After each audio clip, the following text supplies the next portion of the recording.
Understanding Sales Kickoff, a guide for English learners. Hello and welcome to our English language learning series. Today, we're going to explore the meaning of the phrase, sales kickoff. This term is commonly used in the business world, especially in sales departments. Understanding such phrases can be incredibly helpful in mastering business English. So, let's dive in. The phrase, sales kickoff, refers to an event or meeting where a company's sales team gathers to discuss and plan their sales strategy. It usually marks the beginning of a new quarter or fiscal year. The purpose of a sales kickoff is to motivate the sales team, set goals, introduce new products or services, and outline strategies for achieving sales targets. It's a blend of motivation, education, and strategy planning. In a typical sales kickoff, several components are crucial.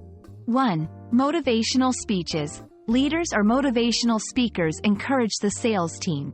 2. Training sessions. These sessions are designed to equip the sales team with new skills or knowledge about products, services.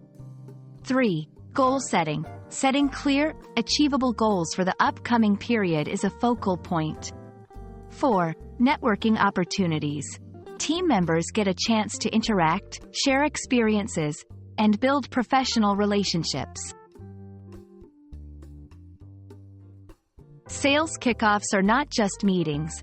They are strategic events that can significantly impact a company's performance. They boost morale by starting the year or quarter on a positive note. Align strategies.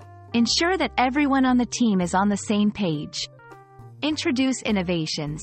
New products or updates are often introduced here. Enhance skills through training and workshops. Let's see how to use sales kickoff in sentences. Our annual sales kickoff is next week, and we are excited to reveal the new product line. I learned a lot from the training session at the sales kickoff meeting. The motivational speech at our sales kickoff really inspired me to achieve my targets. That's all about sales kickoff. We hope this video has been informative and has helped you understand this important business term better. Remember, understanding such phrases is key to mastering business English. Thanks for watching, and see you in our next lesson.